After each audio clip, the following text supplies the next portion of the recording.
Moi déjà dans mon CV, je mets clairement nationalité chinoise parce que déjà je suis fier de l'être.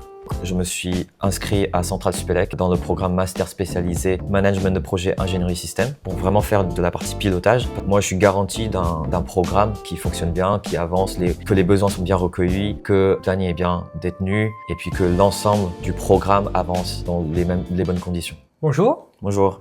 aujourd'hui je suis avec Rémi. Il travaille chez Stellantis Finance et Services. C'est un Chinois né en France, grandi en Chine et revenu en France. Aujourd'hui, il va nous partager son histoire et son parcours professionnel. Moi c'est Rémi, donc moi je suis effectivement né en France. J'ai grandi en Chine et je suis revenu en France à l'âge de 16 ans pour faire les études. Donc j'ai fait le lycée, j'ai fait les études supérieures, donc école d'ingénieur. Donc j'ai un bac+6. À l'issue de cela, donc j'ai pu joindre le groupe Stellantis Finance et Services. Ça fait 4-5 ans que je suis chez Stellantis. Tu m'as dit que tu es né en France. Est-ce que tu peux nous raconter ton histoire, l'histoire de ta famille? Mes parents en fait sont venus à leur époque, donc ils ont vécu en France, ils ont aussi fait un peu d'études en France et ensuite ils ont aussi travaillé ici. Ils ont vécu en France pendant 10 ans. À l'époque, mes parents disent qu'il y a plus de potentiel en Chine, forcément. Donc on a décidé de rentrer en Chine quand j'avais l'âge de 3-4 ans. Du coup, ensuite j'ai grandi en Chine pour faire le lycée.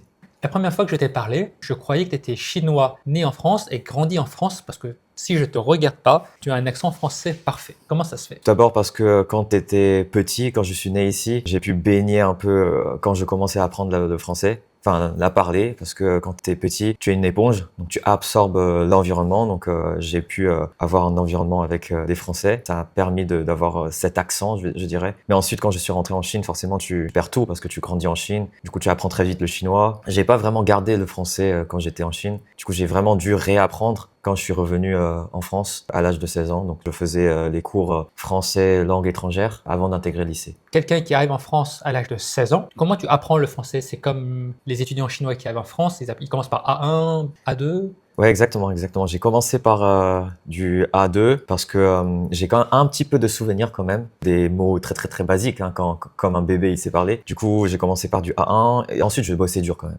Je bossais dur. Tous les jours, je mémorisais les vocabulaires, tout ça. Donc, je travaillais vraiment dur pendant 6 mois. Donc, je suis passé de A2 à B1. Et ensuite, pendant 6 mois, j'ai su rester au niveau du B1. Mais au bout de 6 mois, et les professeurs disaient que voilà, mon niveau, il est suffisamment, donc je peux intégrer la seconde. Et tu es revenu en France avec tes parents.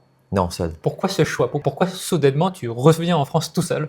En Chine, tu es dans un environnement très concurrentiel, même à partir du lycée. Au collège, on le sent déjà un peu. Et il faut être un peu élite pour réussir là-bas. Et le fait de venir ici, on peut changer un environnement. Je suis pas un élève élite de base. Donc forcément, notre idée, c'est changer un environnement pour avoir peut-être une meilleure sortie. Et de base, je devais quand même déjà changer de ville parce que moi, j'ai fait mes études à Xiamen. De base, je dois aller à Shanghai pour continuer mes études. Donc ça fait déjà un changement. Et du coup, on s'est dit, autant venir en France pour changer complètement un environnement. Peut-être tu grandiras seul aussi. Tu grandiras plus mature parce que tu vivras seul, tu es responsable de toi-même, tu dois apprendre une langue. Les études en France sont quand même moins dures qu'en Chine. Et voilà, donc c'est une décision qui a été prise par mes parents et puis moi j'ai accepté aussi. Donc tu es venu tout seul en France? Je suis venu tout seul.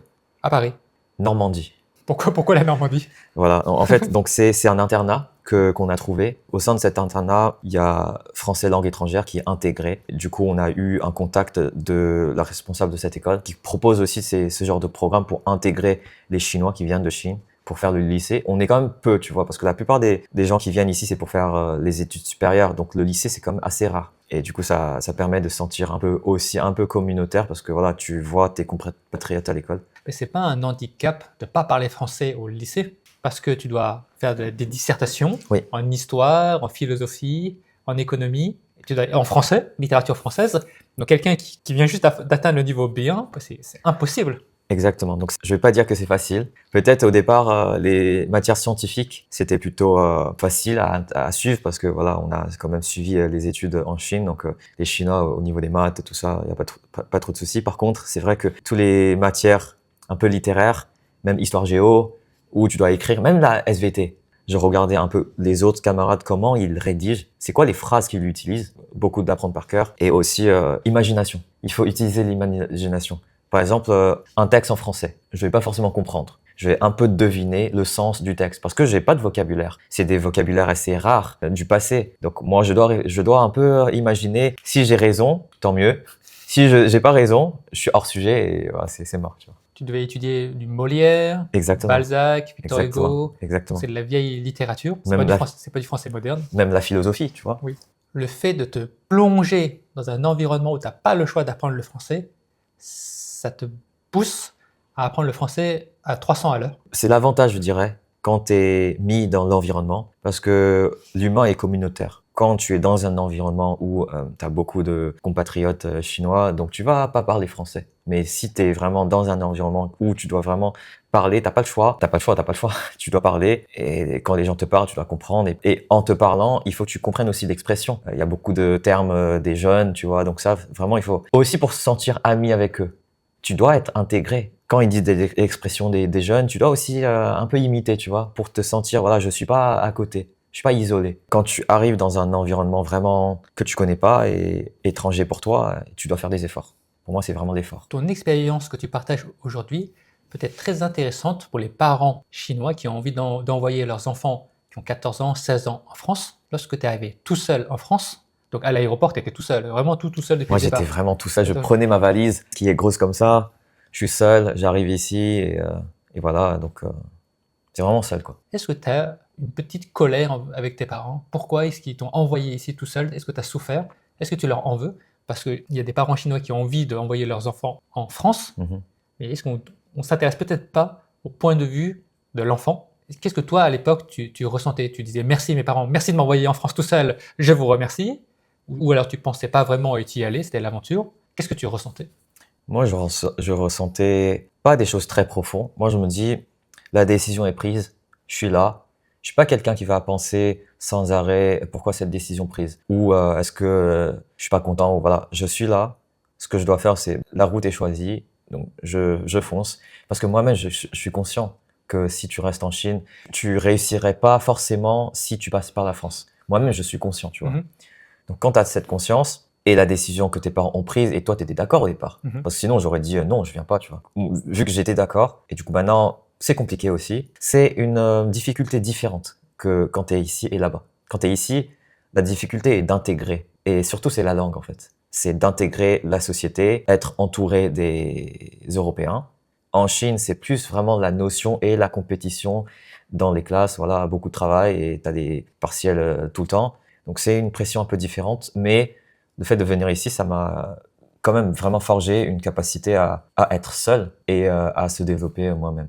Qu'est-ce que tu as fait après le lycée? Est-ce que tu peux me parler de ton parcours scolaire? Donc j'ai fait un lycée bac S déjà, et du coup ensuite j'ai intégré école d'ingénieur et j'ai fait de la mécanique et conception. Donc j'ai fait l'UTBM à Belfort-Montbéliard. Et j'ai fait mécanique et conception, donc tout ce qui est cours en lien avec la conception mécanique, les simulations numériques, process de fabrication aussi. En fait, tu apprends un peu tout le périmètre de fabrication, de calcul et du design. En fait, c'est une formation assez complète au final, parce que tu es capable de partir d'une pièce brute, tu peux même faire de l'usinage. Ensuite, tu peux le soumettre à faire des calculs de contraintes ou des simulations. Tu peux vraiment fabriquer la pièce et mettre en place dans un système. Et notamment dans les stages, j'ai fait ce genre de mission, par exemple. Est-ce que tu peux me raconter ce que tu as fait dans tes stages? Donc j'ai fait plusieurs stages dans le cadre de l'école d'ingénieur. Donc j'ai fait un premier stage qui dure 6 mois dans une société qui fait des équipements automobiles. Donc c'est des joints en fait, des inserts gonflants pour faire d'office étanchéité, acoustique. Ma mission c'était en amélioration continue au sein d'une ligne de production. En gros en fait il faut améliorer continuellement la performance de cette ligne. Qui dit performance, qui dit la ligne doit être changée, tu dois mettre des nouveaux moules, etc. Comment tu peux réduire la vitesse de changement parce qu'il faut nettoyer, il faut avoir des systèmes de assemblage rapide. Donc j'ai dû aussi faire un peu de conception pour améliorer ces systèmes et puis aussi voir comment tu peux améliorer au niveau process avec les ouvriers, quelles sont les tâches à mettre en place pour réduire vraiment le temps de changement et aussi ergonomie aussi. Comment les ouvriers sont sur les lignes de production parce qu'ils sont tout le temps debout ou quoi que ce soit. Donc l'idée c'est vraiment d'améliorer vraiment leur quotidien dans une ligne de production. Donc c'était chez L&L Product à Strasbourg, donc une entreprise américaine. Est-ce que tu sens dans les entretiens que ta nationalité chinoise peut être un frein? Alors honnêtement, c'est un bon sujet. J'ai jamais senti que la nationalité chinoise est un frein. En tout cas personnellement. Moi déjà dans mon CV, je mets clairement nationalité chinoise. Parce que déjà, je suis fier de l'être. Déjà. Donc il y a une certaine fierté. Ensuite, je mets toujours en avant un atout que tu peux avoir en tant que Chinois. Et j'ai eu la chance à travers mes différents stages que j'ai jamais senti cette défavorisation envers ma nationalité chinoise, parce que je pense que c'est plus ta personnalité qui est mise avant ta nationalité. C'est la personne, c'est sa capacité à mettre en valeur que tu vas vraiment juger est-ce qu'il est bon ou pas. Je mets toujours en avant l'atout d'être chinois. C'est pour un étranger, il faut faire un visa de travail. Et aujourd'hui, c'est difficile de trouver du travail. Donc pour une entreprise française, elle va peut-être favoriser un Français, parce qu'il y a moins de démarches administratives. Alors que pour embaucher un Chinois, il faut le justifier, c'est 2 500 € minimum de salaire. C'est peut-être pour ça qu'être étranger, ça peut être un frein. Mais toi, tu n'as pas du tout ressenti ça. Moi, j'ai eu la chance à mon travail. J'ai pas cherché partout parce que moi, j'étais directement gardé par mon entreprise à travers mon stage de fin d'études. Donc, c'est vrai que j'ai été assez chanceux. Moi, je le dis toujours. J'étais chanceux, donc je suis reconnaissant envers tous mes collègues. Bon, j'ai fait le taf, je m'estime à avoir fait un bon travail, mais ensuite il y a eu aussi la chance parce que c'était un moment où il y avait vraiment un poste, un besoin qui est survenu, et ensuite l'entreprise m'a proposé de rester. Là, tu nous as parlé de ton premier stage. C'est quoi ton deuxième stage? Donc ensuite j'ai fait un deuxième stage, c'était en bac+5. Donc ça c'est un stage de fin d'études d'école d'ingénieur. Donc ce stage-là c'est au sein d'un éditeur logiciel qui fait de la simulation numérique. Donc c'est complètement différent avec mon premier stage qui était vraiment dans l'usine, dans la production. Donc là c'est vraiment dans un bureau d'études où ma charge c'était de valider un nouveau outil de simulation numérique pour faire des simulations rapides comparé aux méthodes classiques sur des véhicules en fait. Donc c'était avec Alter qui est un gros éditeur de simulation numérique leader du marché. Et donc ça c'est un stage de 6 mois. J'ai pu mettre en avant leur nouvel outil pour faire des différentes comparaisons. Est-ce que c'est plus rapide? Est-ce que c'est plus fiable? À la fin de ce stage, qu'est-ce que tu as fait? Après mon deuxième stage, c'était à peu près 2020. Donc on rentrait un peu dans la période de Covid. Je me suis décidé de faire un bac+6. Je pense que c'était une période compliquée à chercher du travail. Et je voulais m'orienter plus vers du management de projet. Donc, je me suis inscrit à Centrale Supélec dans le programme master spécialisé management de projet ingénierie système pour vraiment faire de la partie pilotage. Parce qu'à l'école d'ingénieur, on n'a jamais vu la partie pilotage d'un projet de A à Z. On sait faire des calculs, on sait faire des trucs concrets, mais d'un point de vue management, on n'a pas forcément appris. Donc, à travers cette formation, c'est vraiment de t'apprendre comment faire un projet, gérer un projet. Ça peut être un projet différent, ça peut être un projet mécanique, ça peut être un projet digital informatique, mais la manière de gérer un projet, voir c'est quoi un coût, c'est quoi le délai, la qualité, ça reste la même. À travers cette formation qui dure 1 an, et j'ai refait un stage de fin d'études chez du coup Stellantis Finance et Services. D'ailleurs, Stellantis, c'est connu, c'est un grand groupe automobile. Donc, est-ce que tu peux déjà me présenter un peu Stellantis et ensuite Stellantis Finance et Services? Stellantis, en fait, c'est une fusion du groupe PSA, qui est ex-Peugeot Citroën DS, avec le groupe FCA, qui est Fiat, Alfa Romeo, enfin tout un package de marques. Donc, c'est 14 marques qui étaient réunies ensemble pour créer un groupe. Donc ça, c'est le groupe constructeur automobile Stellantis. Ensuite, Stellantis Finance et Services, qu'est-ce que c'est? En fait, dans les constructeurs automobiles, tu as toujours cette partie, on va dire, finance-banque pour faire du financement de véhicules. C'est-à-dire que je passe dans une concession, je demande un financement pour acheter un véhicule, pour avoir un prêt, pour faire du location longue durée ou avec option d'achat. Je fais un financement. Donc, pour faire tout ce type de financement, je dois passer par la banque de Stellantis, qui est Stellantis Finance et Services. Toi, tu es la partie finance de Stellantis, mais qu'est-ce que tu fais concrètement? Moi, je suis chef de projet digital. Il faut savoir, forcément, tu es dans un très grand groupe, donc tu as beaucoup de systèmes. Tous les systèmes qui passent par le financement, qui passent par la banque, est fourni par l'IT, l'informatique de la banque. Par exemple, tous les calculs financiers, la gestion des factures comptables, les outils utilisés par le vendeur pour faire ce parcours financier et même le service après-vente. Si tu es un client, tu as un contrat chez nous, tu as ton espace personnel. Donc, tout ça est géré par l'IT, l'équipe où je suis, pour fournir ces solutions-là aux clients qui passent par la partie financement. Mon rôle, c'est de implémenter les solutions pour nos clients internes. Donc, les clients, ça peut être des points de vente, ça peut être des agents du back-office, du front-office. Donc, mon projet, par exemple, actuel, c'est plus moderniser un outil du front-office des vendeurs parce que maintenant, l'ancien outil, elle commence à dater. Donc, il faut remettre au goût du jour et aussi mettre un peu plus de performance au niveau d'outils, au niveau réponse, user experience et aussi au niveau design. Il faut que l'entreprise, c'est customer centric maintenant. Donc, il faut penser tout sur l'utilisateur. Et donc, maintenant, il faut qu'on construise les systèmes pour que les vendeurs, les utilisateurs se mettent plus à l'aise pour l'utiliser. Toi, tu n'es pas développeur directement? Non, donc je suis pas développeur. Moi, je suis manager du programme. Un projet, tu as plusieurs applications. Au sein de plusieurs applications, tu peux avoir des product owners, des product managers et Et ensuite, tu as un programme qui rassemble toutes ces applications. Moi, je suis garanti d'un programme qui fonctionne bien, qui avance, que les besoins sont bien recueillis, que le planning est bien détenu, et puis que l'ensemble du programme avance dans les bonnes conditions. Parce que moi, je suis product manager en startup. Moi, je suis l'un de tes collègues. Donc moi, je m'occupe de l'un des logiciels et je te fais un peu du reporting pour que toi, tu consolides l'information avec les autres product managers. Exactement. Après, tu donnes ça à N+1. On donne ça au métier. C'est l'équipe marketing, c'est les utilisateurs, c'est le représentant utilisateur. On a beaucoup de feedback parce qu'il y a beaucoup de points de vente et du coup, ça remonte à l'IT central. Et nous, en fonction des besoins utilisateurs, on va évaluer au niveau faisabilité, solution, coût, et puis on va prioriser aussi quelles sont les fonctionnalités on va le mettre en place. Est-ce qu'il y a un MVP? C'est quoi le planning? Est-ce qu'il y a une version alpha, bêta qu'on peut fournir?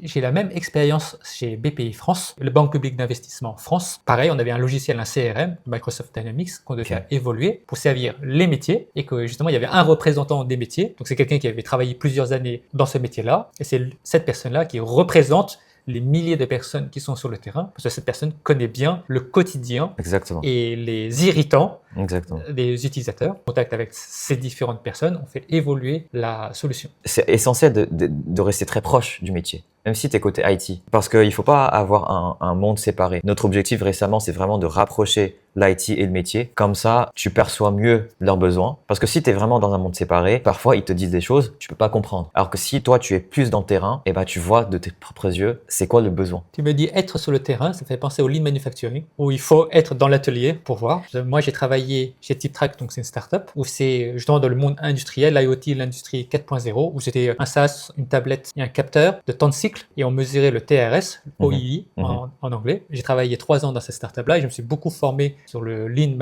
manufacturing et justement aller sur le terrain, observer, respect des opérateurs, écouter leur feedback parce que le danger, c'est que lorsqu'on est dans le bureau, dans le siège, dans notre tour d'ivoire, on a beaucoup de chiffres, mais on ne voit pas l'opérateur. C'est lui l'utilisateur de la solution. Moi-même, j'ai de l'expérience parce que pendant mon stage, j'étais aussi dans les lignes de produits. Donc, je voyais tout ce qui est lean management, des choses vraiment concrètes sur le terrain qu'il faut voir. Certes, c'est pas de l'informatique, c'est pas du digital, mais tu voyais que les vrais besoins qui sont remontés, ça vient du terrain. Ça vient une fois que tu es vraiment en contact avec les utilisateurs pour comprendre qu'est-ce que c'est le pain point en fait. Ça aide beaucoup à aller plus vite parce que tu peux interpréter de manière différente une information remontée, autant aller directement sur place, regarder toi-même. J'ai remarqué que tu es sur les réseaux sociaux également. Pourquoi est-ce que tu as commencé à faire des vidéos? J'ai commencé il y a pas longtemps en fait. J'ai commencé, je pense en septembre. C'est purement personnel parce que j'ai terminé ma relation amoureuse en fait en août. C'était très douloureux pour moi. Je voulais essayer de m'en sortir. Donc j'ai commencé à faire des vidéos pour faire de l'introspection, réfléchir sur soi-même et aussi pour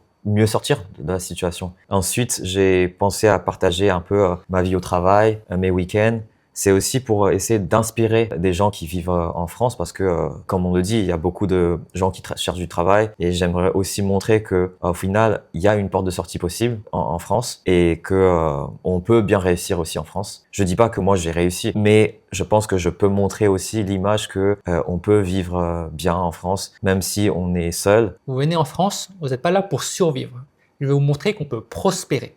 Exactement. C'est la différence. Lorsque vous n'avez pas de travail, vous êtes un peu isolé, vous êtes en mode survie. Il faut gagner de l'argent, faire les papiers, trouver un logement, et vous n'avez plus d'oxygène, vous êtes stressé pour l'avenir. Mais j'ai envie de montrer via toutes les interviews que je fais, des Chinois nés en Chine, qui ont grandi en Chine et qui viennent en France, ils arrivent à trouver leur chemin. Il y a des chemins possibles. Et je veux partager l'histoire de Rémi aujourd'hui, qui est arrivé en France à 16 ans. C'est pas une banane comme moi, né en France. Lui, il a vraiment grandi en Chine. Et là, il est devenu ingénieur. Il a trouvé un bon travail en informatique dans un très grand groupe et son avenir sera stable et je suis sûr qu'il va bien prospérer en France. Donc je sais que tu fais beaucoup de foot, mais beaucoup. Oui, je joue en club.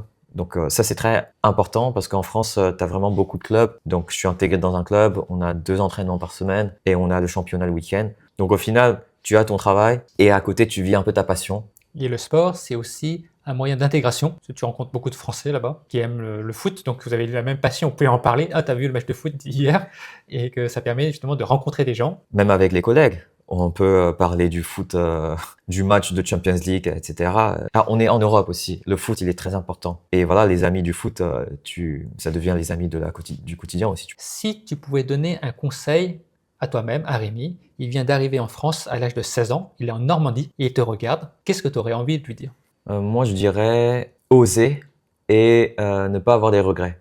C'est-à-dire, si tu as envie de faire quelque chose, tente-le, même si peut-être c'est difficile au départ, peut-être tu n'oses pas, mais tente-le parce que il n'y a pas de coût à payer. Et si tu as tenté, que tu n'as pas réussi, pas grave, mais au moins tu as tenté. Tu n'auras pas de regrets. Et c'est ça que je me dis à moi-même aussi. Moi, je pense que j'ai pas beaucoup de regrets depuis mon passé. Est-ce que tu te projettes de rentrer en Chine dans le futur? Moi, je dirais pour l'instant, j'ai pas forcément de raison de rentrer en Chine parce que j'ai un emploi stable, j'ai un entourage qui est très très bon, j'ai des super collègues, super équipe. Je me sens faisant partie de l'entreprise et je me sens bien pour l'instant en France. Donc à court terme, pour l'instant, je ne pense pas. Par contre, dans le futur, personne ne sait. L'avenir nous dira. J'avais partagé toi à des gens qui cherchent du travail. Moi, j'ai dit tu cherches, bah vas-y, je connais Luc. Il y avait eu des salons de recherche d'emploi. Bon, je t'ai vu assis Ah, là-bas. t'étais là-bas? C'était pas moi qui cherchais, c'était un pote. Ah, tu l'as accompagné? Oui, et je t'ai vu. Ah, mais- Je t'ai vu. T'avais organisé un truc à Felicita, je crois. Station F? Ouais. Oui, oui. Donc il y a une fille, c'est moi qui lui ai dit, regarde Luc. Et, ouais, c'est vrai, moi je le dis très souvent. Moi, je propage tous les trucs asiatiques qui apportent de la valeur ici. Moi, je dis par défaut, je dis par défaut comme t'es mon pote, tu vois. Je Oui. dis, ah, j'ai un pote.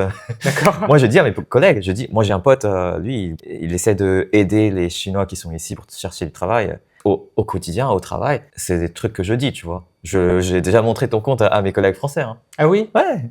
Moi, je dis, ouais, lui, il fait un super job, tu vois. Moi, ok, moi, je fais des vlogs, il y a pas du tout de valeur ajoutée, mais lui, il partage des tips. Voilà, il partage vraiment. En plus, tu te fais pas payer, non? Pas de rémunération. Tu vas penser un jour? Moi, j'ai une autre stratégie là.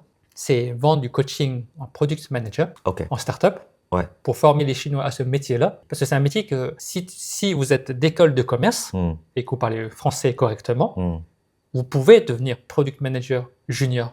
Je peux vous enseigner tous les termes techniques, la façon de travailler, la théorie et surtout la réalité. Et lorsque vous allez passer un entretien avec un manager, vous allez être vrai, avec des vraies histoires, pas des trucs théoriques que vous avez vus sur YouTube. Moi, ma philosophie, c'est que j'ai envie de faire quelque chose de sérieux et propre. Je Ouais. ne suis pas un clown. Je ne suis pas drôle, d'ailleurs, d'une manière générale, je ne suis pas très drôle. Tu fais un truc vraiment pour avoir de la valeur, en fait. Oui, je vais apporter de la valeur, C'est ça. quelque chose de sérieux, Mm. d'où les interviews. Ouais, très bien. Je suis product manager en startup. Donc ma mission, c'est de comprendre le métier et connecter, expliquer, traduire avec l'équipe produit, l'équipe informatique pour développer une solution SaaS pour résoudre les problèmes du métier. Ça ressemble un peu le mien au final. C'est product manager, quoi. On fait à peu près la même chose. Toi, tu le fais à très grande échelle. Moi, je le fais au niveau d'une startup. La différence peut-être en startup, c'est qu'on est petit, on est agile, donc on doit aller super vite parce qu'on n'a pas d'argent. Ok. Stellantis, même si financièrement ça va moins bien, Ouais. je pense qu'il y a quand même de l'argent. Donc nous, en startup, pour prendre la décision, ça va très vite parce que mon CEO il est assis là, mon CTO il est assis là. La prise de décision est extrêmement rapide. Alors je sais que dans les grands groupes, il y a des milliers de réunions, des réunions pour faire des réunions, une réunion pour regrouper les gens pour faire une réunion, c'est infernal. En startup, on est orienté résultat, gagner de l'argent le plus vite possible parce que sinon on meurt. Il faut servir le client. Dans des grands groupes, peut-être qu'il y a tellement de hiérarchie et il y a tellement d'argent. Parfois, ça devient politique ou d'être directeur de différents départements. Mm.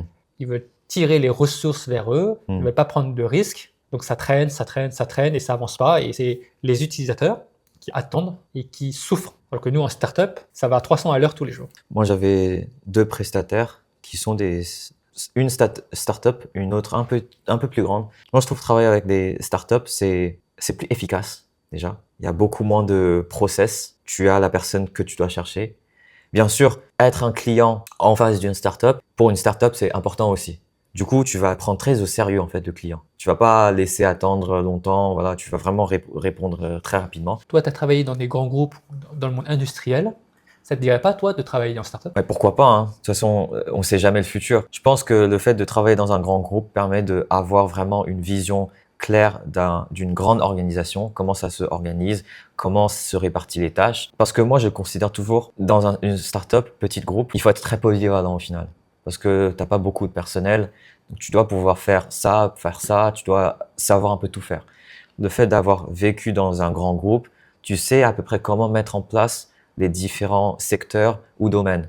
Donc ça aide. Donc je préférais travailler déjà dans un grand groupe et pourquoi pas contribuer dans les petites entreprises parce que tu as déjà vécu des organisations, tu sais qu'est-ce qu'il faut mettre en place. J'ai un esprit entrepreneur, même si j'ai rien fait pour l'instant. Travailler dans une startup, c'est un peu le chaos.